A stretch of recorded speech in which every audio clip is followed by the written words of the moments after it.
Hare Krishna, Krishna Krishna, Hare Hare, Hare Rama, Rama Rama, Hare Hare, Hare Krishna, Krishna Krishna, Hare Hare, Hare Rama, Rama Rama, Hare Hare, Hare Krishna, Krishna Krishna, Hare Hare, Hare Rama, Rama Rama, Hare Hare, Hare Krishna. Okay, Shri Shri Radha கோவிந்தரோட அனுகிரகத்தோட நம்ம பிரார்த்தனை வாங்கிட்டு நம்ம நல்லபடியாக பிரார்த்தனை பண்ணிட்டு குரு பரம்பரை ஆச்சாரியர்கள்ட்ட பிரார்த்தனை பண்ணிட்டு நம்ம இன்னைக்கான சாப்டர் 6 நம்ம ஸ்டார்ட் பண்ணுவோம். சரிங்களா? பகவானோட அனுகிரகம். அதுக்கு முன்னாடி மங்களாச்சரன் ஆஃபர் பண்ணிடலாம். யாருக்கும் மங்களாச்சரன் ஆஃபர் பண்ண விருப்பம் இருக்கா? நான் பண்றேன் மாதாஜி. தனலட்சுமி மாதாஜி பண்றீங்களா? அவசியம். ஹரே கிருஷ்ண மாதாஜி. ஓம் நமோ பகவதே வாசுதேவாய. ஓம் நமோ பகவதே வாசுதேவாய. ஓம் நமோ பகவதே வாசுதேவாய. ஓம் அஞ்ஞானतिमिरान्धस्य ज्ञानाञ्जनशलाकया चक्षुरुन्मीलितं येन तस्मै श्रीगुरवे नमः.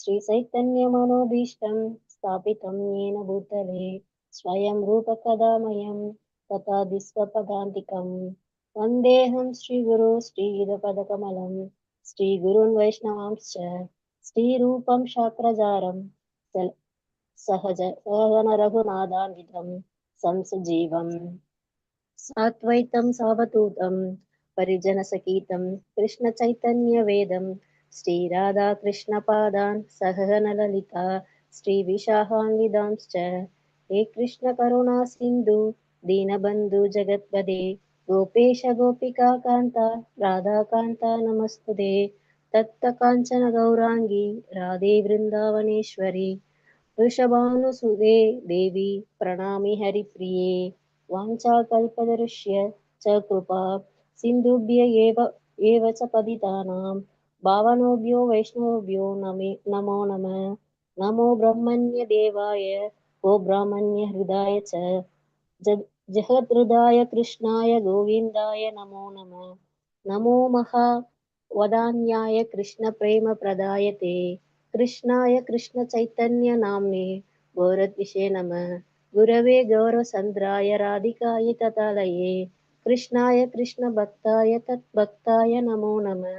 नमः ॐ विष्णुपादाय कृष्णप्रेष्ठाय भूतले श्रीमदि भक्तवेदान्त स्वामी निधि नामिने नमस्ते सरस्वती देवे गौरवाणी प्रचारिणी निर्वेश शून्यवादी पाश्चात्य देशधारिणी पञ्चतत्त्वात्मकं कृष्णं भक्तरूपस्वरूपकं भक्तावतारं भक्ताख्यं नमामि भक्तशक्तिकं। जय श्री कृष्ण चैतन्य प्रभु नित्यानंद श्री अद्वैत गदाधर श्रीवासादि गौर भक्तवृंदा। हरे कृष्णा कृष्ण कृष्णा हरे हरे हरे रामा राम राम हरे हरे। हरे कृष्ण माताजी। ஹரே கிருஷ்ண மாதாஜி. ஹரி போல். ரொம்ப ஆஃபர் பண்ணி கொடுத்தீங்க. நம்ம வந்து சாப்டர் 6 பார்க்க போகிறோம். ஸ்ரீ ராதா கோவிந்தர் அவங்களோட அனுகிரகத்தில் சிட பரம்பரை அப்படின்றது இப்படி தான். கிருஷ்ணா கிட்டேருந்து நாலேஜ் பிரம்மா கிட்டேருந்து நாரதர்கிட்டேருந்து வியாசர்கிட்டேருந்து மத்வாச்சாரியர், அப்படியே வரிசையாக சைத்தன்ய மகாபிரபு, ஷட்கோஸ்வாமிகள், அப்படியே வந்து பிரபுபாத்தா கிட்டேருந்து இப்போ நம்ம எடுக்கிறோம் மெசேஜ். அப்படின்னா நம்ம இப்போ பிரபுபாத்தா மூலியமாக நம்ம கனெக்ட் பண்ணுறோன்னா நம்ம யாருக்கிட்டேருந்து நம்ம வந்துட்டு பகவத்கீதை லேர்ன் பண்ணுறோம்? கிருஷ்ணா கிட்டேருந்து. சரிங்களா? அதுதான் அப்படியே இது என்னது ஒரு கனெக்ஷன், ஒரு கை கோத்துட்டு நிற்போம் இல்லையா? இப்போ நம்ம வந்து பிரபுபாத்தாவோட திருவடியை பிடிச்சிக்கிறோம் குரு மூலியமா. சரிங்களா? அப்படியே அவங்க யாரை பிடிச்சிருக்காங்க? அவங்க அப்படியே அவங்களோட சீனியர்ஸ் இல்லைங்களா, ஆச்சாரியர்கள். அப்படியே பிரம்மா கிட்டேருந்து கிருஷ்ணா கிட்ட வரைக்கும் நம்ம கனெக்ட் ஆகுறோம். அதை தான் சீட பரம்பரைன்னு சொல்லுவாங்க. இந்த மாதிரி பரம்பரையில் வர நாலேஜ் என்றைக்கும் தவறாகாது. சரிங்களா? அந்த வழியும் நம்மளுக்கு சரியான முறையில் சொல்லி கொடுப்பாங்க. எப்படி நம்ம பக்தி பண்ணணும், எப்படி நம்ம பகவான் அடையணும், எப்படி இந்த பிறப்பிறப்பு சுழற்சியிலேருந்து வெளியில் வரணும். இதில் எதுவும் வந்துட்டு மாத்துறதோ இல்லைன்னா வந்து இருக்கிறத மறைச்சு சொல்றதோ அதெல்லாம் இருக்காது. சரிங்களா? அப்படியே இருக்கும். ஸோ அந்த வகையில் பிரபுபாத்தோட டிசைபிள் ஹிஸ்வல்ன ஜெயபதகா குரு மகாராஜ், அப்புறம் அவங்களோட டிசைபிள் நாமனிஷ்தா பிரபுஜி, இஷ்கான் மேங்களூரோட டெம்பிள் பிரசிடென்ட். சரிங்களா? அவங்க எல்லாரோட கைடன்ஸில் நம்ம பகவத்கீதை சாப்டர் 6 நம்ம ஸ்டார்ட் பண்ணுவோம். தியான யோகம் அப்படின்றது தான். சரிங்களா? முதல் 6 அத்தியாயங்கள் கர்மயோகம் நம்ம பார்த்துருக்கோம். அதில் இன்னைக்கு நம்ம 6வது அத்தியாயம் பார்க்க போகிறோம். தியான யோகம்னா அஷ்டாங்க யோகம். முனிவர்கள் ரிஷிகள்லாம் பண்ணுவாங்க இல்லையா, காட்டில் தவம் பண்ணுவாங்களே, அந்த யோகம் தான் நம்ம இன்னைக்கு பார்க்க போகிறது. சரிங்களா? நல்லபடியாக அப்படியே நம்ம பார்ப்போம் ஸ்லோகங்களோட. ஏற்கனவே நம்ம பார்த்துருக்கோம் யோகம்னா என்ன அப்படின்றது நம்ம 3rd சாப்டர் ஸ்டார்டிங்லேயே நம்ம டிஸ்கஸ் பண்ணோம் இல்லைங்களா? யோகம் அப்படின்றது ஆத்மாவையும் பரமாத்மாவையும் இணைக்கிற சாதனம், அதான் யோகம். ஆனால் இப்போ நம்ம யோகம் அப்படின்றது என்னன்னா, நல்லா யோகாசனம் பண்ணி நம்ம சரீரத்தை நல்லா வச்சுக்கணும் அப்படின்ற ஒரு நவீன பார்வை இது. சரிங்களா? ஆனால் யோகம்ன்றது அது கிடையாது. இப்போல்லாம் யோகா கிளாஸ் அப்படின்னா நல்லா இது பிராணாயாமம், ஆசனம், கண்டிப்பாக அது நல்லது தான், தப்பு கிடையாது, நல்லது. நம்ம உடல் ஆரோக்கியமாக இருந்தால் தானே நம்மளால எல்லாத்தையுமே நல்லா பண்ண முடியும். பக்தி பண்ணணும்னாலும் உடல் ஆரோக்கியமாக இருந்தால் தானே நம்மளால பண்ண முடியும் இல்லைங்களா? ஸோ அந்த வகையில் நல்லது. ஆனால் இதில் ஒரு பெரிய ட்ராபேக் என்னென்னா, காட் கான்ஷியஸ்னஸ் இருக்காது. ஆத்மா பரமாத்மா அதில் வந்து ஆத்மா பரமாத்மாவை இணைக்கிற அந்த ஒரு விஷயம்லாம் இல்லாமல் இருக்கிறதுனால இது வந்து முழுமை கிடையாது. சரிங்களா? இது வெறும் ஆரோக்கியத்தை தான் தரும். ஆனால் யோகம் அப்படின்றது என்னன்னா, நம்மளோட ஆத்மாவை பகவானோட இணைக்கிறது தான் அதோட உண்மையான சாராம்சம். சரிங்களா? அதுதான் நம்ம வந்து பார்க்குறோம். அதுக்கப்புறம் வந்து ஸ்லோகம் 6.3 6.4 யாருக்கும் வாசிக்கணுமா? நான் வாசிக்கிறேன் மாதாஜி. துளசி மகாராணி வாசிச்சுக்கிடுங்க, மாதாஜி வாசிச்சுக்கிடுங்க. ஆரூரு சோர் முனேர் யோகம் கர்ம காரணம் உச்சியதே யோகரூடஸ்ய தஸ்யைவ சம காரணம் உச்சியதே யதா ஹி நேந்திரியார்த்தேஷு ந கர்மஸ் வனுசஞ்சதே சர்வ சங்கல்ப சந்நியாசி யோகரூடஸ் ததோச்சியதே. ஹரே கிருஷ்ணா. வாசிக்கிடுங்க மாதாஜி. 3 அஷ்டாங்க யோக முறையின் புது மாணவனுக்கு செயலே வழியாக கூறப்படுகின்றது. ஆனால் யோகத்தில் முன்னேறியவனுக்கு ஜட செயல்களை துரத்தலே வழியாக கூறப்படுகின்றது. 4 எப்போது ஒருவன் பல்நோக்கு செயல்களிலும் பொருளுணர்ச்சியிலும் ஈடுபடாமல் எல்லா பௌதிக ஆசைகளையும் துறந்த நிலையில் உள்ளானோ அப்போது அவன் யோகத்தில் உயர்ந்தவனாக கூறப்படுகின்றான். ஹரே கிருஷ்ணா. ஹரே கிருஷ்ணா மாதாஜி. ஸோ இப்போ அஷ்டாங்க யோகம் தான் நம்ம பார்க்க போகிறோம். தியான யோகம் தலைப்பு அதுதான். சரிங்களா?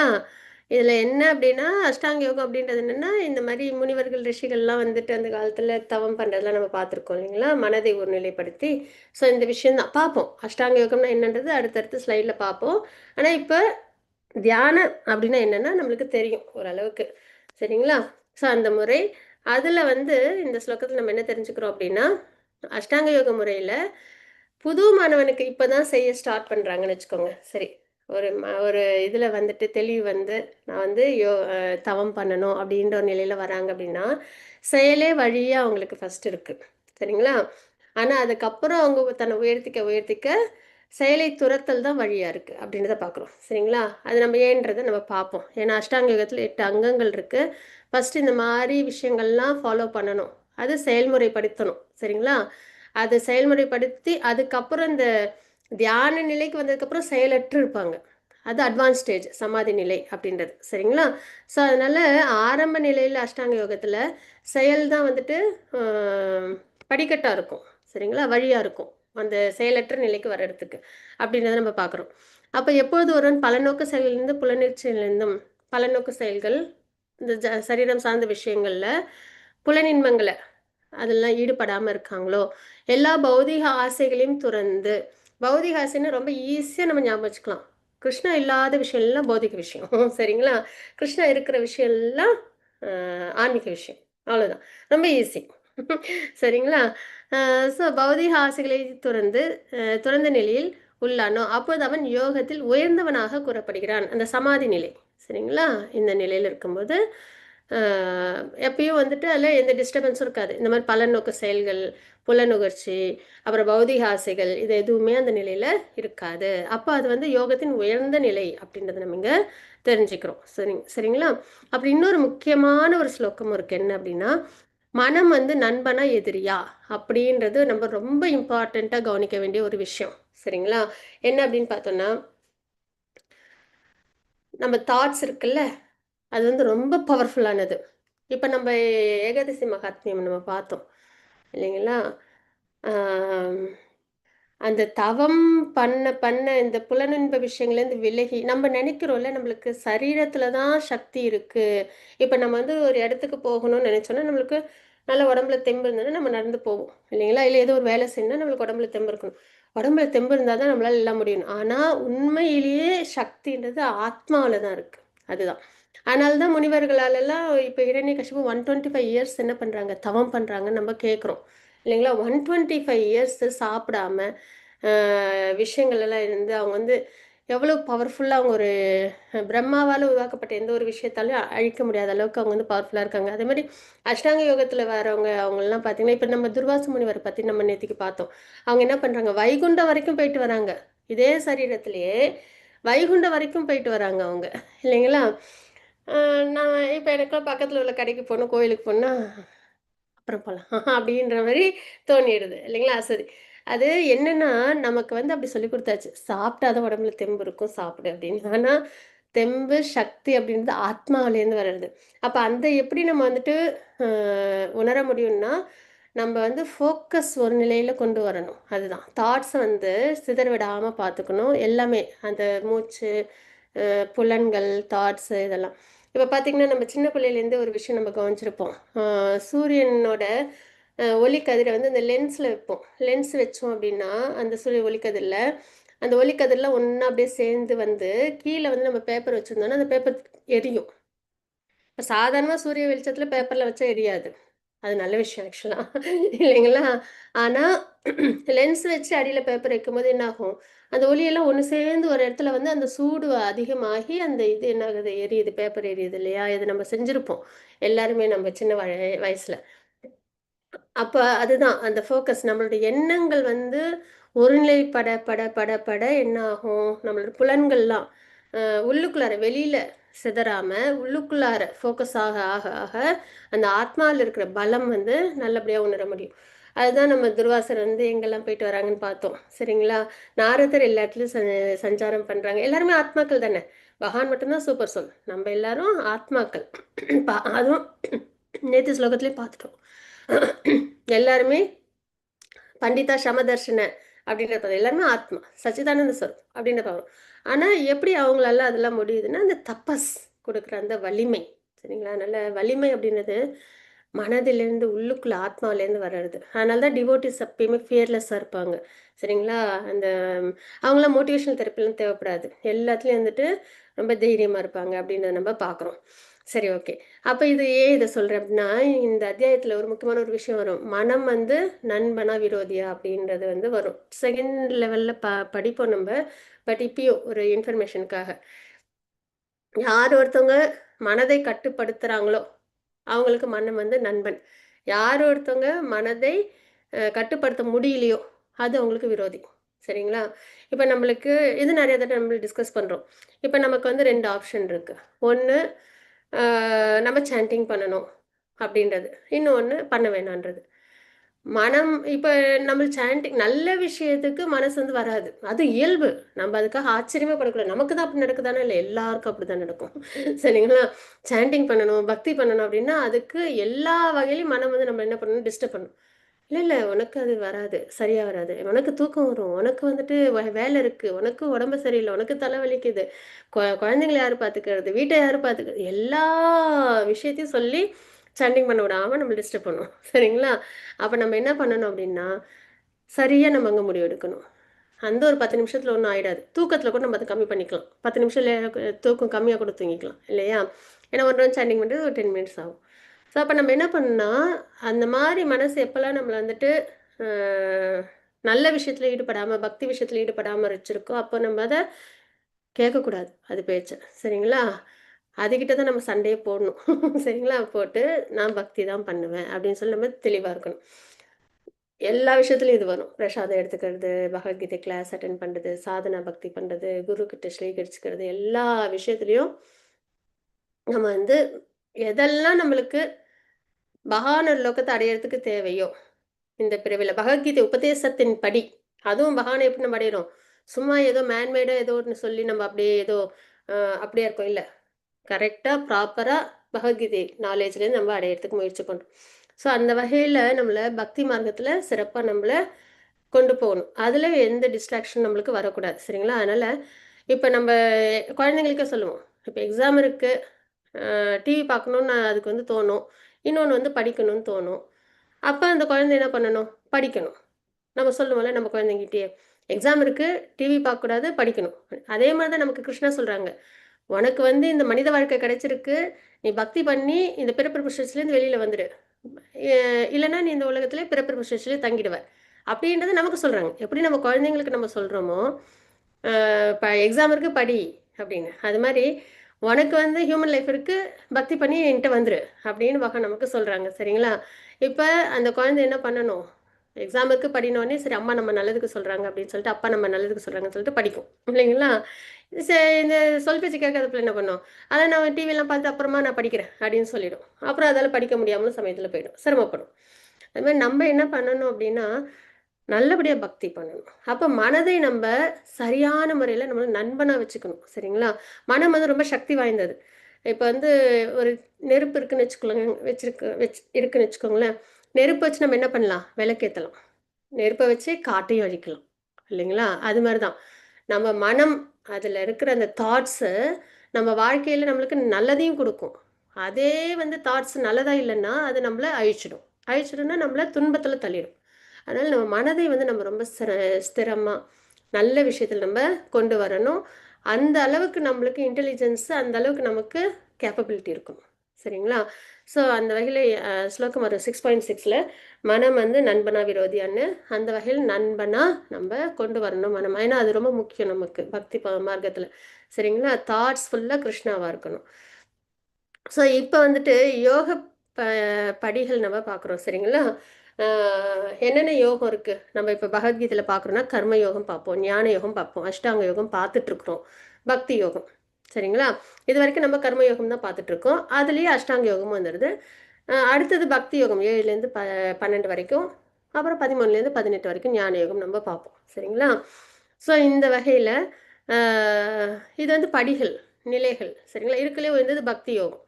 இப்ப கர்ம யோகம் நம்ம பார்த்தோம். நம்ம செய்யற செயல்கள், கர்மனா செயல்கள். அது பகவானோட இணைக்கிற செயல்களை செய்யணும். அப்ப விஷ்ணுவிற்கு அர்ப்பணிக்கக்கூடிய செயல்கள நம்ம பண்ணணும்.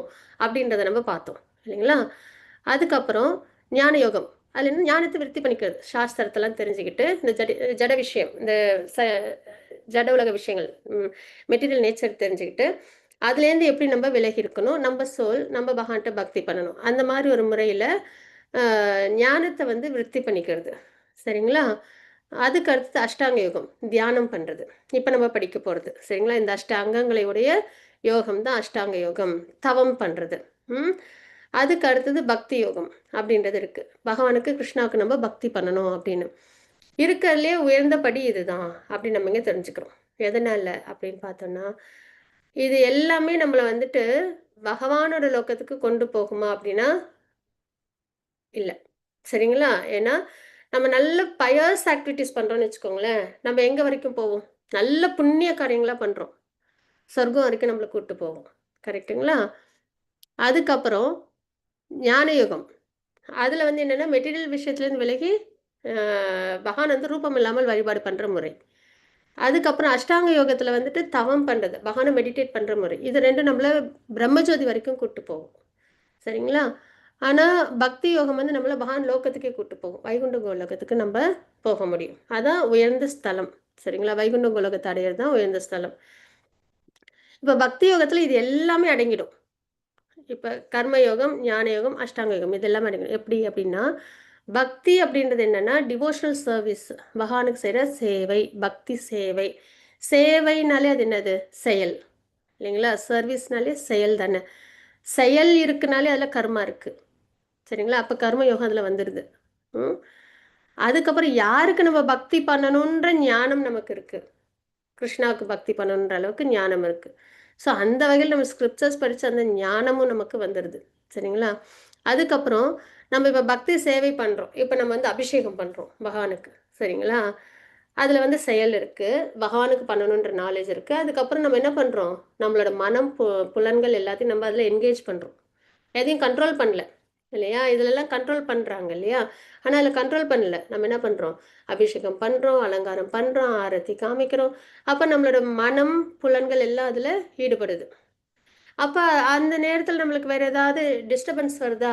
இல்லை இல்லைங்களா? நம்மளுக்கு ஏதாவது மெட்டீரியல் விஷயங்களோட தாக்கங்கள் இருக்கா? இல்லை. ஆசையை நம்ம பக்தி பண்ணுறோம். ஸோ அப்போ அந்த புலன்கள் மனமும் என்ன ஆகுது, ஒருநிலைப்படுது. பகவானுக்கு நம்ம ஆரத்தி பண்ணும்போது, அபிஷேகம் பண்ணும்போது, சரிங்களா, சாண்டிங் பண்ணும்போது.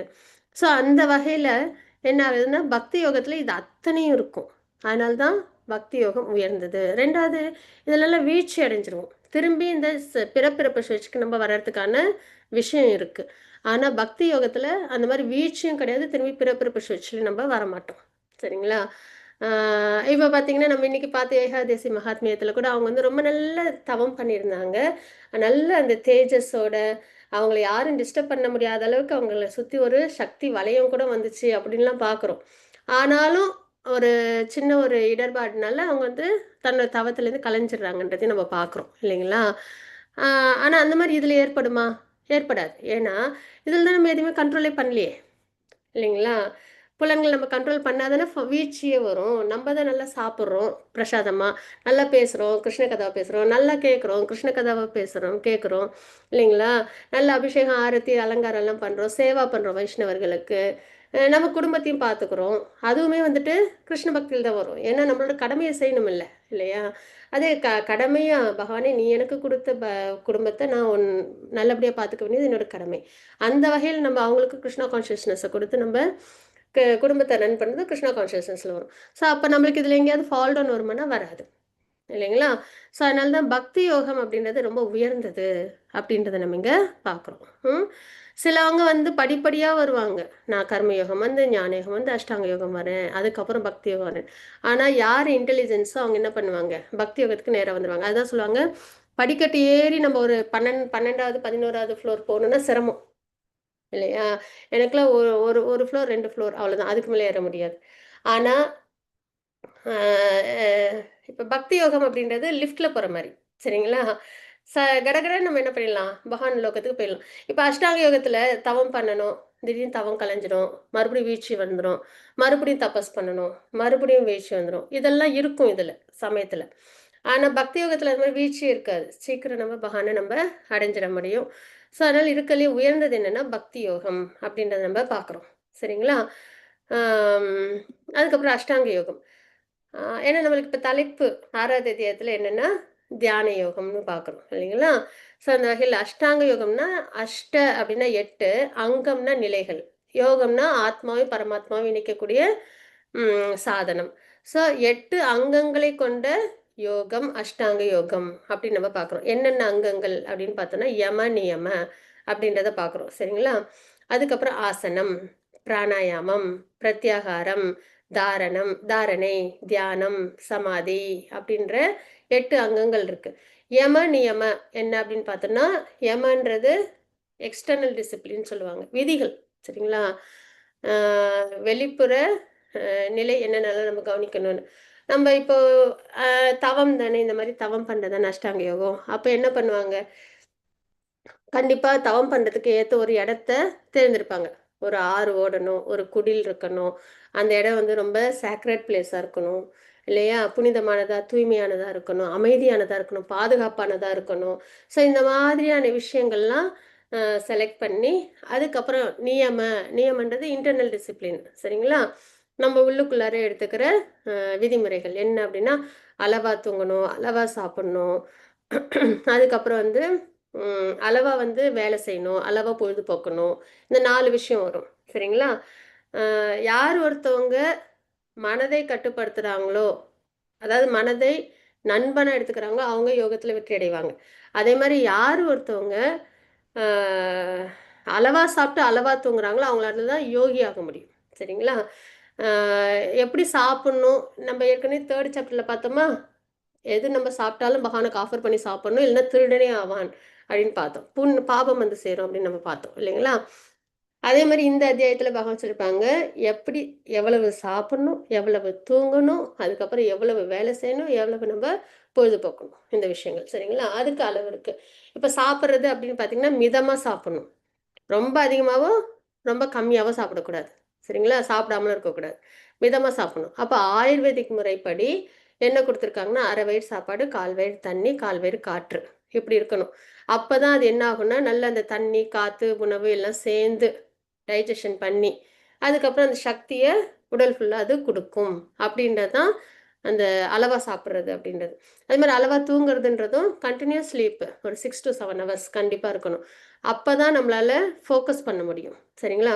ஸோ அந்த வகையில அ அது மாரி வேலையும் ரொம்ப கிரீடியா என்னோட 7 தலைமுறைக்கு நான் சொத்து சேர்த்து வைக்கிறேன் அப்படின்னு இல்லாம, என்ன நமக்கு கிடைக்குதோ அதுல நம்ப மனதுல சந்தோஷத்தோட வாழுற அளவுக்கு இருக்கணும் அப்படின்றது. ஏன்னா, நமக்கு இந்த ஹியூமன் லைஃப்ன்றது நமக்கு அப்புறம் வரவங்களுக்கெல்லாம் சம்பாரிச்சு வைக்கணுன்றதுக்காக பகவான் குடுக்கல. சரிங்களா? ஏன்னா, அவங்கவங்களுக்குன்னு திறமை இருக்கு. அவங்கவங்கன்னு பண்ணிப்பாங்க. இன்னொன்னு நம்ப சம்பாரிச்சு வச்சு அவங்க அனுபவிக்கணும்னு கிடையாது. அவங்களுக்கு சுக்ருதி இருந்தா, நம்ப சம்பாரிச்சு வைக்கலனாலும் அவங்க அத அனுபவிப்பாங்க. அவங்களுக்கு சுக்ருதி இல்ல, கஷ்டப்படணும்னு தலையில இருந்ததுன்னா, நம்ப சம்பாரிச்சு வச்சாலும் அத அவங்க அனுபவிக்க முடியாது. இத நம்பளே நம்மள சுத்தி நெறைய பார்ப்போம். அதனால நம்ம என்ன பண்ணணும்னா, என்ன நமக்கு இன்கம் இருக்கோ, அதுல நம்ப நல்லபடியா போதும் அப்படின்ற ஒரு எண்ணத்துல அளவா நம்ப உழைக்கணும் அப்படின்றது. சிலவங்க நேரங்காலம் தெரியாம உழைப்பாங்க. ஃபேமிலியோடயே டைம் ஸ்பெண்ட் பண்ண முடியாது. தூக்கமும் இருக்காது. சாப்பாடும் சரியா சாப்பிட முடியாது. அப்படி வேலை செய்வாங்க. இல்லைங்களா? அப்படிலாம் வந்து சிரமப்படுத்திக்க வேண்டாம். அதுவும் டெம்பரவரியான லைஃப்க்கு அப்படி பக்தியில இருந்தா கூட பரவால்ல. சரிங்களா? அதுக்கப்புறம் ரெக்ரியேஷன் பொழுதுபோக்கு. அதுவும் வந்து அளவா, மிதமா இருக்கணும் அப்படின்றது. ஸோ இதெல்லாம் வந்து விதிமுறைகள். சரிங்களா? External discipline, internal discipline. இது இப்போ இந்த மாரி வந்து அளவா சாப்பிட்டு, அளவா தூங்கி, அளவா வேலை செஞ்சு, அளவா பொழுதுபோக்கல அப்படின்னா, என்ன ஆகும்னா, துன்பம் தான் இருக்கும் வாழ்க்கையில. அப்படின்னு வந்து பகவான் ரொம்ப அழகா சொல்றாங்க. அதனால தான் இப்ப நம்ம இருக்கிற காலகட்டத்துல, நைட்டு திடீர்னு 1 மணிக்கு ஆர்டர் பண்ணி சாப்பிடுற பழக்கம் இருக்கு. இல்லைங்களா? 1 மணி, 2 மணிக்கெல்லாம். உடனே ஒரு இது ஆன்லைன்ல ஆர்டர் பண்ணி, ஃபுட் எடுத்துட்டு வர வச்சு சாப்பிடுற பழக்கம் இருக்கு. அதுவும் இவ்ளோ சாப்பிடணும். சாத்விக உணவு கூட இல்ல. நல்லா இவ்ளோ சாப்பிடுறது. அதுக்கப்புறம் வந்து அது மாரி தூங்குறது அப்படின்னா, நல்லா 2 மணி வரைக்கும் நல்லா மொபைல்லாம் பார்த்துட்டு, 3 மணிக்கு விடிய காலையில தூங்கி, நடுப்பகல்ல எந்திரிக்கிறது. இதுவும் இயல்பா நடக்குது. இல்லைங்களா? அதுக்கப்புறம் பார்த்தீங்கன்னா, வேலையும் பார்த்தீங்கன்னா, எவ்வளவு வேலை செய்றாங்கன்னு தெரியாம, சாப்பிட தூங்க நேரம் இல்லாம வேலை செய்றது. பொழுதுபோக்கு தான் வாழ்க்கையே. இந்த ஜெனரேஷன்ல அப்படிதான் இருக்காங்க இல்லையா? வாழ்க்கைன்னா வாழறதுக்கு, சந்தோஷமா வாழறதுக்கு அப்படின்னு. அப்புறம் இதெல்லாம் நம்ம வந்து வேதிக் கல்ச்சர் படி வாழாம, ஹியூமன் லைஃப்ப வந்து ஒரு ரெகுலேட்டட் லைஃப்பா வாழாம, அப்புறம் வந்து சீக்கிரமா வந்து ஹார்ட் அட்டாக் வந்துருச்சு, சீக்கிரமா வந்துட்டு உடம்புல வந்துட்டு நோய் வந்துருச்சு, கஷ்டம் நெறைய இருக்குது வாழ்க்கையில அப்படின்னு ரொம்ப ஆங்ஸைட்டி அதிகமா இருக்கு, மன ஸ்ட்ரெஸ் வந்து அதிகமா இருக்கு. இப்படிலாம் சொன்னா, ஏன்னா ஒழுங்கா அந்த வாழ்க்கைய சரியான முறையில வாழணும்னா, அந்த துன்பத்த அனுபவிச்சு தான் ஆகணும் இல்லைங்களா? ஸோ, அதனால நம்மளுக்கு பகவத்கீதைன்றது வாழ்க்கையோட வழிகாட்டின்னு நம்ம பார்க்குறோம். எப்படி நம்மளோட எல்லா விஷயமும் இருக்கணும் அப்படின்றத பகவான் ரொம்ப அழகா நமக்கு ஸ்பூன் ஃபீடிங்ல குடுத்துருக்காங்க. சரிங்களா? ஒவ்வொரு ஸ்லோகமும் நம்ம வாசிக்கும்போது நல்லபடியா நம்மளுக்கு புரிதல் ஏற்படும். இப்ப யம நியமன்றது இதுதான். சரிங்களா? அ அ அதாவது யோகி அப்படின்னாலே அளவா சாப்பிடணும், அளவா தூங்கணும். சரிங்களா? அதே மாதிரி மனம் வந்து நண்பனா இருக்கணும். அப்பதான் யோகி ஆக முடியும். ஆசனம் அப்படின்றது என்னன்னா, ஒரு பர்ட்டிகுலர் ஆசனம். இந்த மாரி பத்மாசனம். இல்லன்னா வந்து அந்த விருக்ஷாசனம் இந்த மாரிலாம் நின்னு இது தவம்லாம் பண்றாங்க இல்லையா? ஸோ அந்த மாதிரி. பொதுவா என்னன்னா, இந்த மாரி பத்மாசனம் அப்படின்றதுல இருப்பாங்க. என்னன்னா, ரொம்ப உயர்ந்த அ ஆசனமும் இல்லாம, ரொம்ப தாழ்ந்த ஆசனமும் இல்லாம, ஒரு மிதமான உயரத்துல மூக்கோட நுனிய பார்த்து, சரிங்களா? அ தவம் பண்ணும்போது மூக்கோட நுனிய பார்த்து தவம் பண்ணுவாங்க அப்படின்னு சொல்லுவாங்க. அதுக்கப்புறம் அந்த தர்ப்ப புல் போடுறது அதெல்லாமும் இருக்கும். இது எல்லாமே ஒரு ரீசனுக்கு தான். ஏன்னா காட்டுல பண்ணும்போது தர்ப்ப புல்லாம் போட்டு பண்ணும்போது, அந்த இந்த பூச்சிகள்லாம் வராதாம். அந்த தர்ப்ப புல் இருக்கிறதுனால. அதேமாரி கொஞ்சம் உயரமா, அதாவது மிதமான ஹைட்ல இருக்கும்போது, தவம் பண்ணும்போது அந்த பயமும் இருக்காது. சரிங்களா? கீழே விழுந்துருவோமோ அப்படின்னு இல்லாமல் இருக்கும். ஸோ அந்த மாதிரியும் அதே மூக்கு நுனியை பார்த்து பண்ணணும்.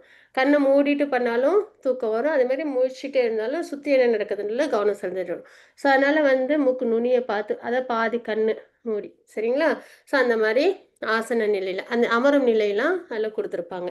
அதுக்கு பிராணாயாமன்றது மூச்சை வந்து கண்ட்ரோல் பண்ணுறது. நம்ம ரொம்ப வந்துட்டு எமோஷ்னல் ஆனால் மூச்சு வாங்கும் இல்லைங்களா? கோபம் நிறைய வந்துச்சுன்னா மூச்சு வாங்கும். அப்போ மூச்சு அப்படின்றது ரொம்ப ஸ்டேபிளாக நம்ம வச்சுக்கணும் அப்படின்றத நம்ம பார்க்குறோம் சரிங்களா? மூச்சை எவ்வளோக்குள்ள நம்ம வந்து ஸ்டேபிளாக கொண்டு வரோமோ அந்த அளவுக்கு நம்ம எமோஷ்னலாக ரொம்ப டிஸ்டர்ப் ஆக மாட்டோம். அதனால் அதுக்குமே வந்து சில பயிற்சிகள்லாம் உண்டு. ஸோ அந்த மாதிரி மூச்சு பயிற்சி பண்ணுவாங்க. அதுமாதிரி பிரத்யாகாரன்றது புலன்களை அடக்குதல் அப்படின்றது சரிங்களா? புலன்கள் 5 புலன்கள் இருக்குல்ல, அதெல்லாம் அது பார்க்குற விஷயத்தில் உடனே போய் என்கேஜ் பண்ணிக்காம அதை வந்து உள்ளுக்குள்ளார நம்ம ஏற்கனவே நம்ம பார்த்தோம்ல, ஆமை தன் கூற்றுக்குள் அவைத்தை அடக்குதல் போல ஸ்தித பிரஜை அதில் பார்த்தோமா? ஸோ அது மாதிரி மெட்டீரியல் சார்ந்த விஷயம் வரும்போது டக்குன்னு நம்மளோட புலன்களை உள்ளுக்குள்ளார கொண்டு வந்துடுறது. அதில் சிக்கனம் என்ன ஆகும், நம்மளுக்கு பிறப்பிறப்பு சுழற்சி வந்துடும். நம்மளுக்கு ஆபத்து அது, பெரிய பாழுங்கிணறு அது இல்லைங்களா? இது அதுவும் ரொம்ப இருட்டான சரிங்களா? அந்த மாதிரியான ஒரு மிஸ்டரிஸ் பாம்புகள் விஷப்பாம்புகள்லாம் இருக்கிற அந்த மாதிரி ஒரு பாழுங்கிணறு. அதனால் அதில் போய் நம்ம விழுந்துடுறோம். அதனால நம்ம ரொம்ப சேஃபாக இருக்கணும் அப்படின்னா இந்த புலன்களை என்ன பண்ணிடணும், நம்ம ஜட உலக விஷயங்கள்லேருந்து நம்ம விலக்கிக்கணும் அப்படின்னு நம்ம பார்க்குறோம். அதுக்கப்புறம் தாரணை. தாரணைன்றது மனதை கண்ட்ரோல் பண்ணுறது சரிங்களா? கவனத்தை கொண்டு வருது. மனம் வந்து எப்பயும் சஞ்சலமாக இருக்கும். ஓஷனில் எவ்வளோ நிறைய அலைகள் வருதோ கடலில், அது மாதிரி ஒன்று மாற்றி ஒன்று மாற்றி ஒன்று மாற்றி ஒன்று மாற்றி ஏதாவது ஒரு யோசனை வந்துக்கிட்டே இருக்கும் இல்லைங்களா? ஸோ அதை வந்து நம்ம வந்து என்ன பண்ணணும்னா மௌனமாக்கணும். மௌன விரதன்றது அதுதான் சரிங்களா? எண்ண ஓட்டங்களை மௌனமாக்கணும். எப்படி பண்ண முடியும்? ஹரே கிருஷ்ண சேன் பண்ணும்போது நம்மளுக்கு அந்த எண்ண அலைகள் குறையும் இல்லைங்களா? ஸோ அந்த மாதிரி மகா நாமரூப குண லீலைகளில் நம்மளை ஈடுபடுத்திக்கும் போது அந்த கவனம் ஏற்படும். அதுக்கப்புறம் தியானம். தியானம்னும் போது எப்படி இருப்பாங்கன்னா, இந்த காற்று அடிக்காத இடத்துல விளக்கேற்றுனா அந்த தீபம் எப்படி எரியும், முத்து மாதிரி அழகாக ஆடாம அசையாம எரியும் இல்லையா? ஸோ அந்த மாதிரி தியான நிலைக்கு அவங்க வந்துடுவாங்க சரிங்களா? அதுலேயே நல்லா இன்னும் ப்ராக்டிஸ் பண்ண சமாதி நிலை. சமாதி நிலைன்னா என்ன வெளியில் நடக்குதுன்னே அவங்களுக்கு எதுவுமே தெரியாது, டிஸ்டர்பும் ஆக மாட்டாங்க. தன் மேலே எறும்பு புத்து கட்டினாலும் அவங்களுக்கு தெரியாது. அந்த மாதிரி அவங்க இறையோடு இணைஞ்சிருப்பாங்க. அதாவது பகவானோட தன்னை முழுமையாக இணைச்சி ஐக்கியமாகி அந்த சமாதி நிலையில் இருப்பாங்க.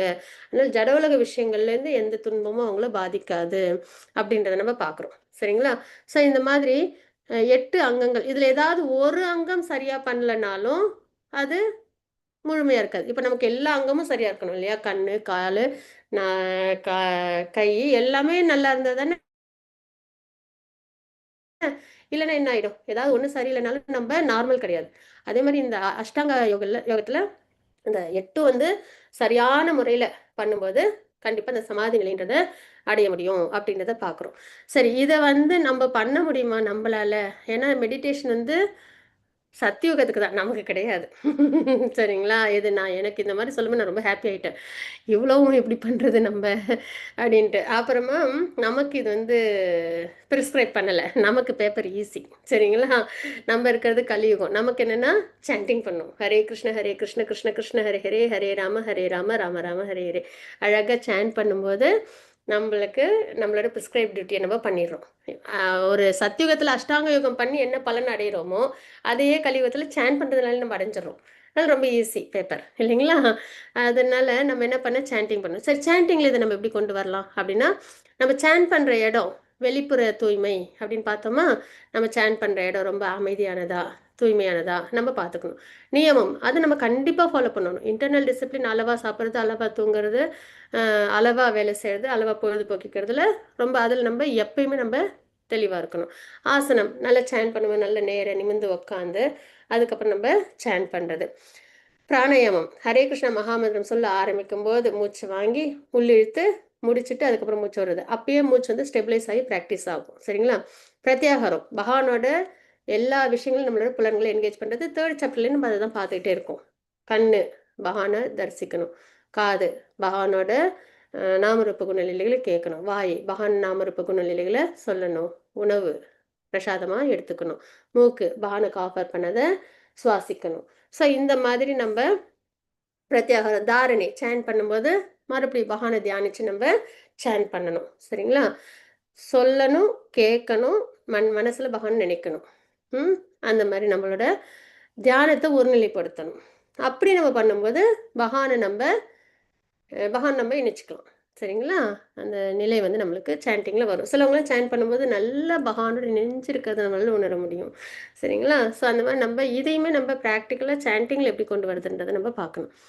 அப்போ இதற்கு தேவையான தகுதிகள் என்ன? தனிமை. இப்போ இது அஷ்டாங்க யோகம் பண்ணணும்னா நமக்கு என்னென்ன குவாலிஃபிகேஷன்னா தனிமை, பிரம்மச்சரியம், அதுக்கப்புறம் வந்து மிதமான பழக்கங்கள், பயமின்மை, இதெல்லாம் நம்மக்கிட்ட இருக்கணும். இதெல்லாம் நகர வாழ்க்கையில் சாத்தியமா அப்படின்னு பார்க்கும்போது கொஞ்சம் சிரமம்தான் இல்லைங்களா?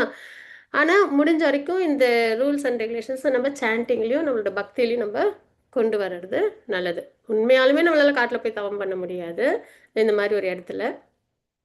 ஆனால் இருக்கிற குடும்ப கிரகஸ்த வாழ்க்கையிலே நம்ம எப்படி பக்தி பண்ணணும். அதனால தான் பக்தி யோகம் சிறந்தது அப்படின்னு நம்ம இங்கே பார்க்குறோம். பக்தி யோகத்தில் நம்ம தனிமையெல்லாம் படுத்திக்க வேணாம், எல்லாரோடையும் சேர்ந்து பக்தி பண்ணணும். சரிங்களா?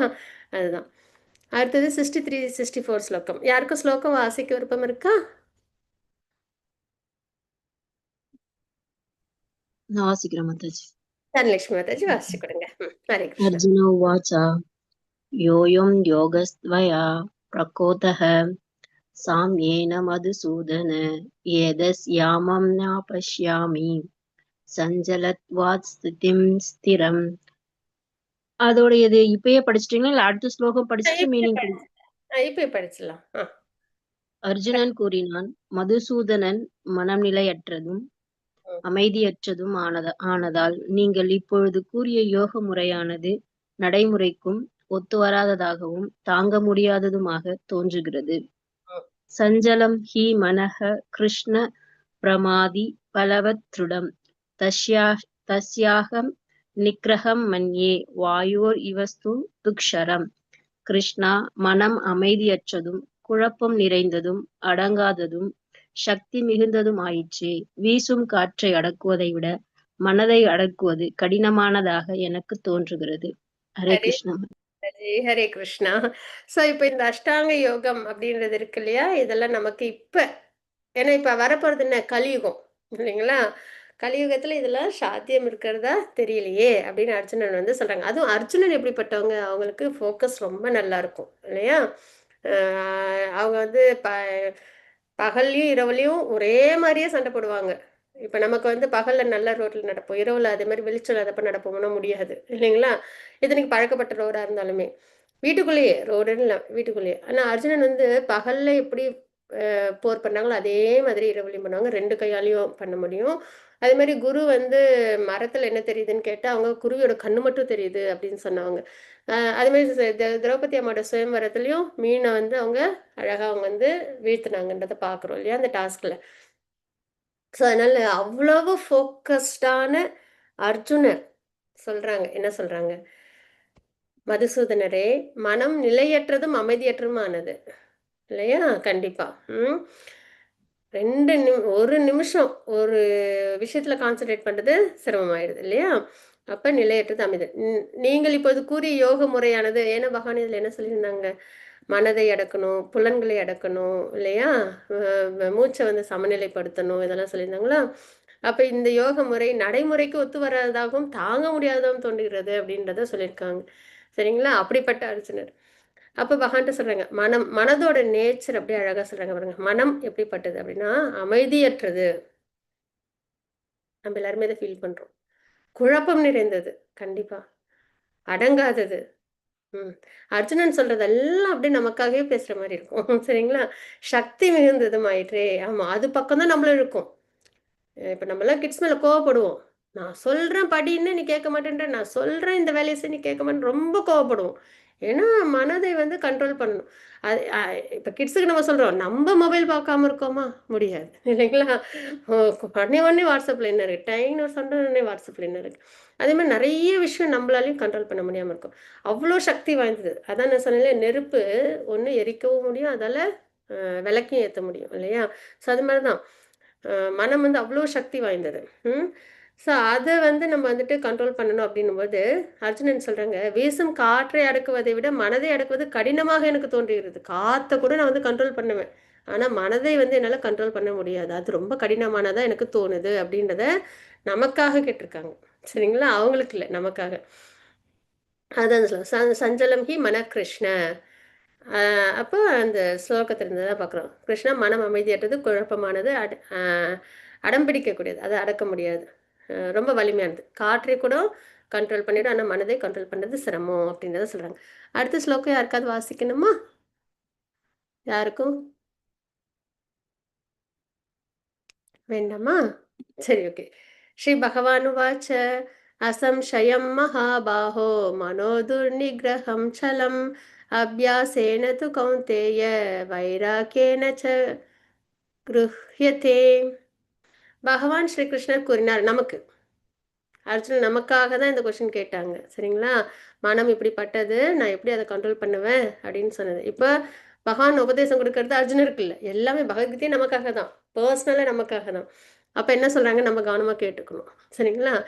பலம் பொருந்திய புயங்களை உடைய குந்தியின் மகனே, அமைதியற்ற மனதை அடக்குவதும் சந்தேகமின்றி மிகவும் கடினமானதே.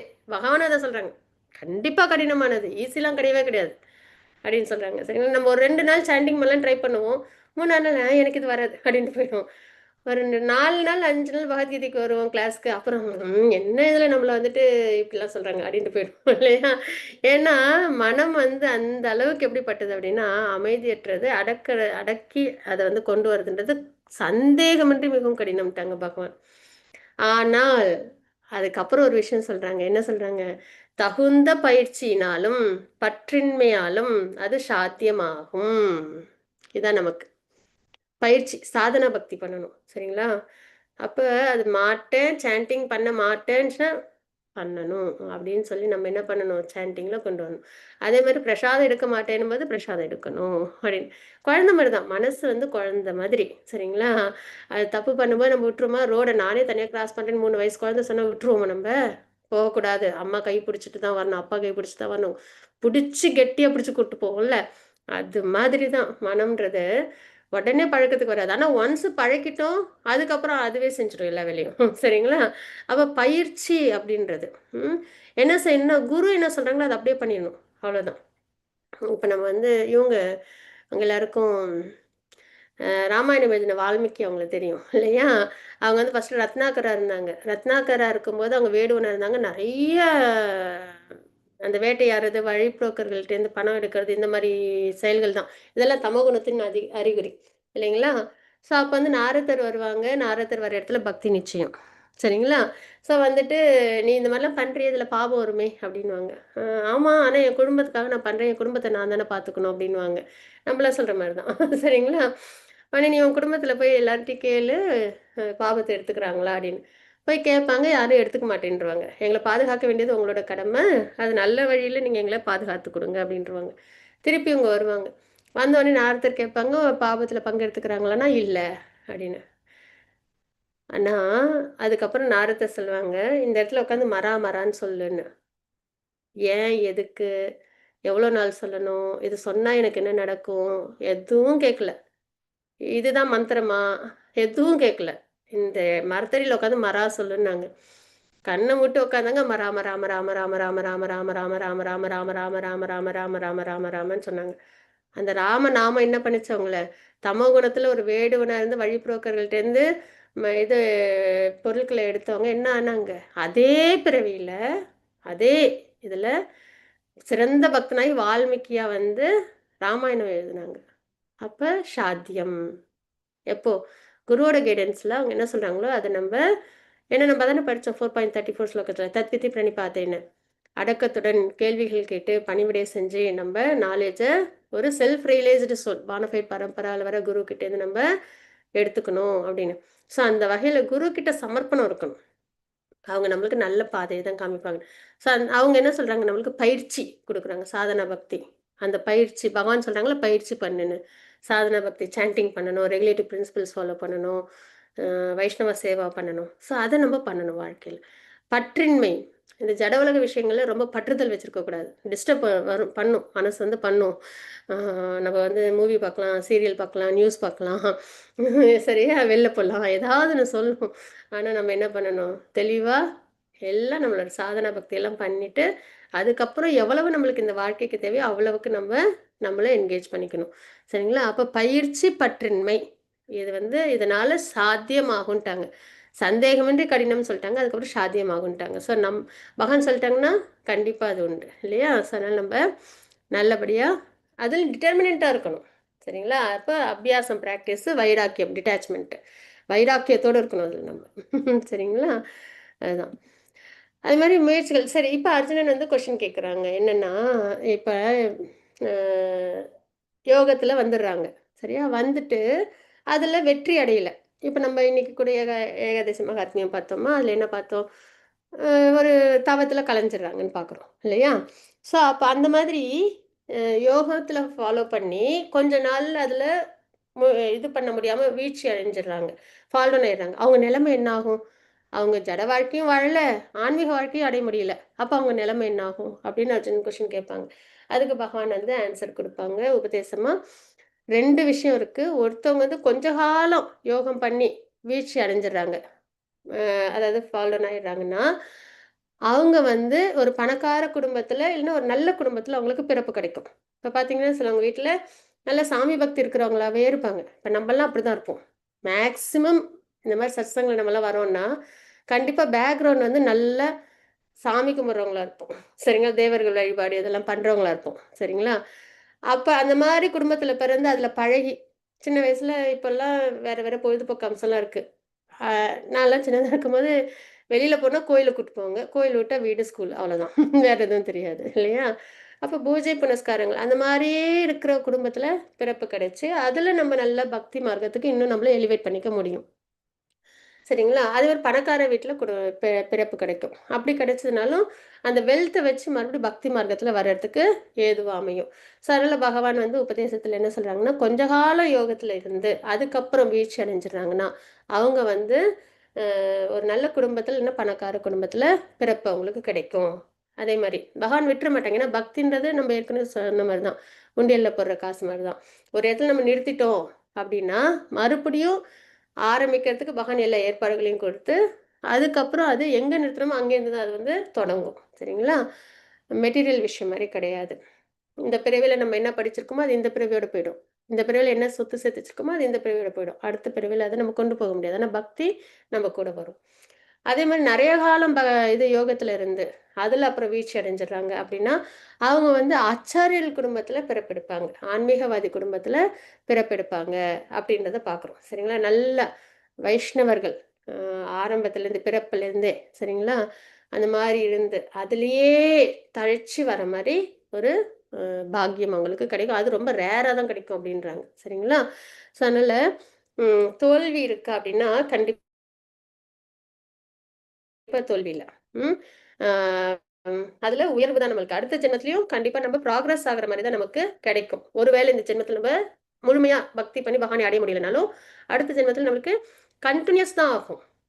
சரிங்களா? எங்க நிறுத்தினோமோ அங்கே நம்மளுக்கு பக்தி பண்றதுக்கான ஏதுவா பகவான் நம்மளுக்கு கொடுப்பாங்க. அதனால தான் நம்ம இந்த பிரிவில் நம்மலாம் பகவத்கீதை கிளாஸ்க்கு வரோம்னா போன பிரிவில் எங்கேயோ கொஞ்சம் அப்படி விட்ட குறை தொட்ட குறைய எங்கேயோ விட்டுட்டோம். அது அப்படியே கண்டினியூ ஆகி இப்போ நம்மளுக்கு பக்தி மார்க்கத்துக்கு பகவான் நம்மளை மறுபடியும் கைட் பண்றாங்க அப்படின்றத நம்ம நிதர்சனமாவே உணர முடியும். சரிங்களா? ஸோ அந்த வகையில் சிறந்த யோகி யாரு அப்படின்னு பார்த்தோம்னா இங்கே நம்ம பார்த்தோமா, கர்ம யோகி, ஞான யோகி, அஷ்டாங்க யோகி, பக்தி யோகின்னு பார்த்தோமா.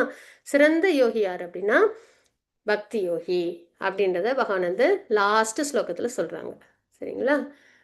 6.37 ஸ்லோகத்தில் எல்லா யோகிகளிலும் கர்மயோகி, ஞான யோகி, அஷ்டாங்க யோகி, பக்தி யோகி இதில் எவரொருவர் தனது உள்ளத்தில் எப்பொழுதும் என்னையே பகவானே நினைச்சுக்கிட்டு எப்பயும் பகவானுக்கே பக்தி சேவையில தன்னை ஈடுபடுத்திக்கிறாங்களோ, பக்தி யோகத்தை யாரு நல்லபடியா ஃபாலோ பண்றாங்களோ அவங்க சிறந்த யோகி. எல்லா யோகிகளிலும் அப்படின்னா கர்மயோகி, ஞான யோகி, அஷ்டாங்க யோகி இவங்க எல்லா யோகிகளையும் விட சிறந்தவங்க யார் ஒருத்தவங்க பக்தி மார்க்கத்துல ஃபாலோ பண்ணி வராங்களோ அவங்க சிறந்த யோகி. ஏன்னா எப்பயும் அவங்க எப்படி இருப்பாங்க, கிருஷ்ணா கிட்டே கனெக்டடா இருப்பாங்க. பகவானே நினைச்சு பகவானுக்கு சமர்ப்பணம் பண்ணக்கூடியல தன்னோட வாழ்க்கை அவங்க வாழ்வாங்கன்றத பார்க்குறோம். அப்போ கலியுக தீர்வு என்னன்னா நமக்கு மெடிடேஷனா இப்போ நம்ம பார்த்து அஷ்டாங்க யோகமானா நமக்கு அது கிடையாது.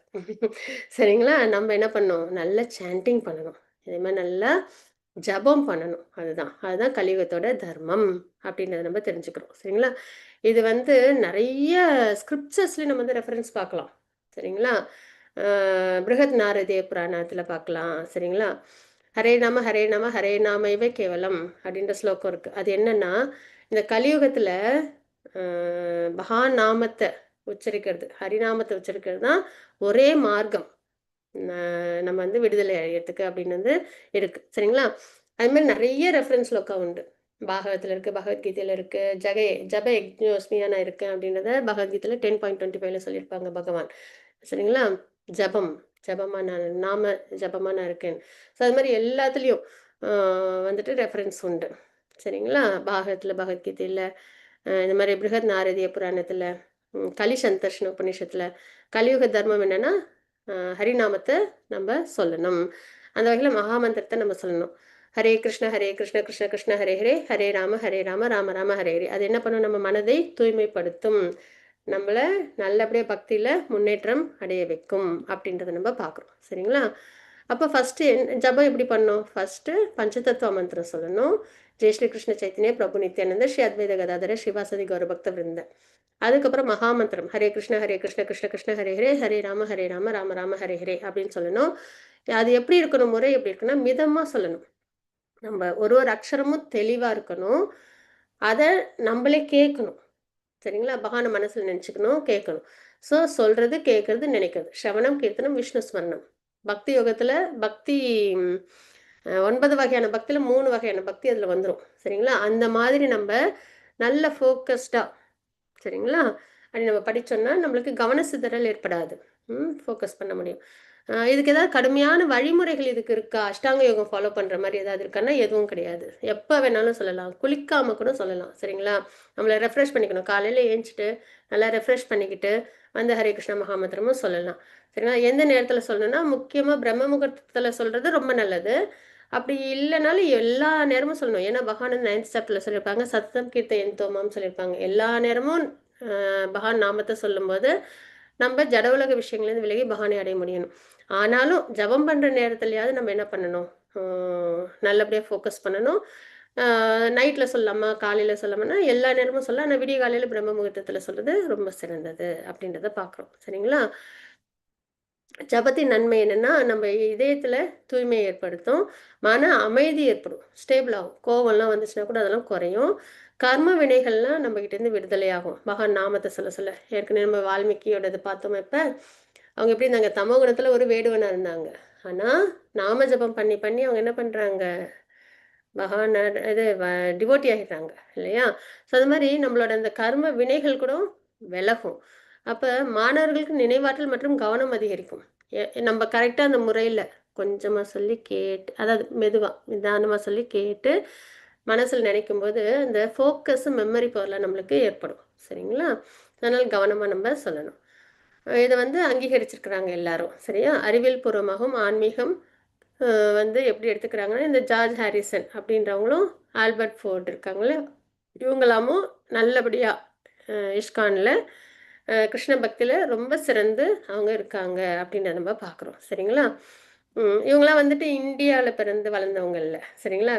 வெளி கண்ட்ரியில் இருந்தவங்களும் என்ன பண்ணுறாங்க, நிறைய பேர் வந்து கிருஷ்ண பக்தியை அழகாக எடுத்துக்கிறாங்கன்றதை பார்க்குறோம். அப்போ நம்ம கண்டிப்பாக எடுத்துக்கணும். நம்மளோட ஓன் ப்ராப்பர்ட்டி இல்லையா? கிருஷ்ணா கான்ஷியஸ்னஸ்ன்றது எல்லாரும் வெளியில் எடுத்து அதோட இனிமையை சுவைக்கும் போது நமக்கு தோணும், நம்மளோடத எல்லாரும் அதோட அருமையை தெரிஞ்சுக்கிட்டாங்க, நம்மளுக்கு ஏன் அது இன்னும் தெரியாமல் போச்சு, நம்ம கண்டிப்பாக கையில் எடுக்கணும் அப்படின்ட்டு நம்ம வந்து கிருஷ்ண பக்தியை பண்ணணும். சரிங்களா?